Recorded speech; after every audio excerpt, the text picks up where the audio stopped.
2025 সালে যারা মাধ্যমিক পরীক্ষা দিয়েছিস তোরা এবং পাশ করে যারা ক্লাস 11-এ ভর্তি হয়েছিস, আজকের ক্লাসটা তাদের জন্য। মাধ্যমিকের আগে তোরা দেখেছিস 9, 10, 11, 12 এক বছরের করে এক একটা ক্লাস ছিল। 11, 12-ও আগে সেরকম ছিল। 11 এক বছরে, 12 এক বছরে, 2 বছরে 11, 12 ছিল। কিন্তু গত বছর থেকে 11 আর 12 সেইভাবে আলাদা করে ভাগ নেই। 11 আর 12 মিলিয়ে মোট 4টে সেমিস্টার হয়েছে। এখানে 4খানা সেমিস্টার, প্রত্যেক 6 মাস পর পরে এক একটা করে সেমিস্টারের পরীক্ষা হবে এবং এইভাবে 4টে সেমিস্টার হবে। তারপরে ক্লাস 11 আর 12 শেষ হবে। তো এখন যারা নতুন তোরা 11-এ ভর্তি হয়েছিস, তাদের কাছে কিন্তু এটা একটা কঠিন মনে হয় যে সেমিস্টার পদ্ধতি কেমন হবে, এটা হয়তো অনেক কঠিন হবে কিছু। এরকম আদৌ কিছু নয়, এটা অত্যন্ত খুবই সহজ। যে ভালো করে দেখবি আজকের এই ক্লাসটা, তার কোনো অসুবিধা হবে না এটা বুঝতে। আমি আজকের পরিষ্কার বলে দেব সিলেবাসটা কি কি আছে এবং এই সেমিস্টার পদ্ধতিতে কি কি আছে। 4টে সেমিস্টার। এখন তোরা সেমিস্টার 1-এ আছিস। এই 1 সেমিস্টারের একটা নির্দিষ্ট সিলেবাস আছে। এই সেমিস্টারে অর্থাৎ সেমিস্টার 1-এ আমরা কিন্তু পরীক্ষাতে শুধু শর্ট প্রশ্নের উত্তর দিতে হবে। সেখানে অপশন দেওয়া থাকবে, প্রত্যেকটা প্রশ্নের 4টে করে অপশন দেওয়া থাকবে। তার মধ্যে যেটা সঠিক উত্তর সেটা বেছে গোল করতে হবে। এইভাবে আমাদের 40 নম্বরের পরীক্ষা দিতে হবে এবং সেখানে শুধুমাত্র সঠিক উত্তরটি বেছে নিয়ে গোল করতে হবে। আর এখানে কোনো বড় প্রশ্ন থাকবে না। এটা হচ্ছে ফার্স্ট সেমিস্টার। তাহলে এখানে এই শর্ট প্রশ্নের উত্তর দিতে হলে আমাদের কি করতে হবে? পুরো গল্পটা ভালো করে খুঁটিয়ে পড়তে হবে। সেই জন্যই আমি আজকের কি কি সিলেবাসে আছে এইগুলো আমি সব বলে দেবো। এই প্রত্যেকটা গল্প, প্রত্যেকটা কবিতা ভালো করে খুঁটিয়ে যে পড়বে, সমস্ত শর্ট প্রশ্নের উত্তর তার কোনো অসুবিধা হবে না দিতে। ঠিক আছে? তাহলে এখানে কি কি আছে আমরা দেখে নেব। আমাদের ক্লাস 11 সেমিস্টার 1-এর মোট নাম্বার, ফুল মার্কস হচ্ছে 40। 40 নম্বর আমাদের পরীক্ষা দিতে হবে। তার মধ্যে 40 নম্বরটা যেভাবে ভাগ হয়েছে সেটা হচ্ছে কতগুলো ইউনিটে ভাগ করা আছে। ইউনিট 1-এ হচ্ছে প্রোজ। ঠিক আছে? এই প্রোজ কি কি আছে, মানে গল্প যেগুলো আছে, সে কি কি গল্প আছে এখানে আমাদের? অ্যান অ্যাস্ট্রোলজার্স ডে বাই আর কে নারায়ণ। 2 নম্বর হচ্ছে দ্য স্বামী অ্যান্ড মাদার ওটশিপ, সিস্টার নিবেদিতার লেখা। 3 নম্বর হচ্ছে অমরনাথ, এটাও সিস্টার নিবেদিতার লেখা। আর 4 নম্বর গল্প হচ্ছে দ্য মডেল মিলেনিয়ারি। ঠিক আছে? এটা অস্কার ওয়াইল্ড। এই 4খানা যে গল্প আছে, এই 4টে আমাদের পড়তে হবে। কিন্তু মজার বিষয় হলো পরীক্ষাতে স্কুল সেটা ঠিক করবে এর মধ্যে যে কোনো 3টে গল্প পরীক্ষার জন্য, 3টে গল্প নিয়ে পরীক্ষা হবে, একটাকে বাদ দেবে। ঠিক আছে? কিভাবে মার্কস ডিভাইডেশনটা কিভাবে হবে? যে কোনো 3টে গল্প থাকবে এর মধ্যে পরীক্ষাতে, একটা বাদ দেবে। 3টের মধ্যে যে কোনো একটা গল্প থাকবে, 4 নাম্বার আসবে। একটা গল্প থেকে 4 নাম্বার আসবে, এই নাম্বারগুলো আমি পাশে দিয়েছি। আর বাকি দুটো গল্প থেকে 3 নাম্বার করে আসবে। তাহলে 4 আর 3 আর 3-এ 6, 4 আর 6 10। তাহলে প্রোচ থেকে কত আসছে?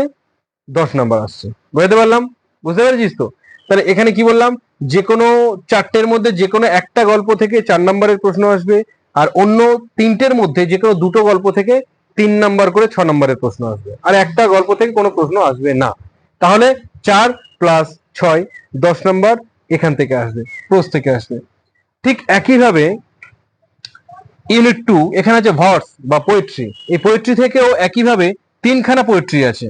এগুলো আমরা গত বছরও পড়েছি, এবছরও পড়ছি, একই গল্প আছে। এটাও তাই, এটা চেঞ্জ হয়নি। সেমিস্টার 3টা চেঞ্জ হয়েছে, তোদের এখনো কোনো চেঞ্জ হয়নি। গতবারে যা পড়েছি এবারে তাই পড়েছি, শুধু এই প্রোজে একটা গল্প আমাদের অ্যাড হয়েছে। আগের বছর যারা, এখন যারা থার্ড সেমিস্টারে পড়ছে, তাদের এটা ছিল না, তোদের এটা আছে। এই হচ্ছে তফাৎ।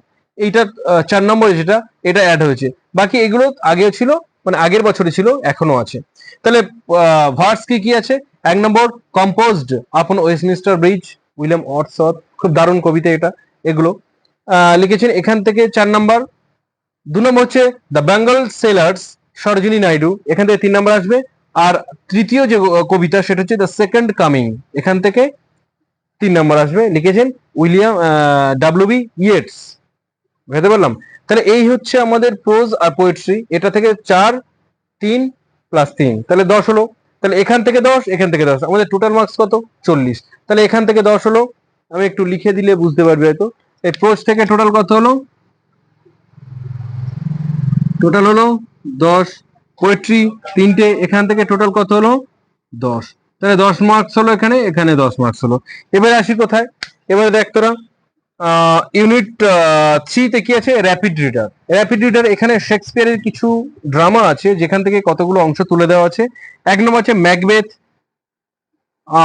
2 নম্বর আছে অথেলো, 3 আছে অ্যাজ ইউ লাইক ইট, 4 নম্বর যেটা আছে এটা আগে ছিল না এখন অ্যাড হয়েছে, দ্য স্টোরি অফ অ্যান হর, এটা আছে কেট চপিন, এটা লিখেছেন।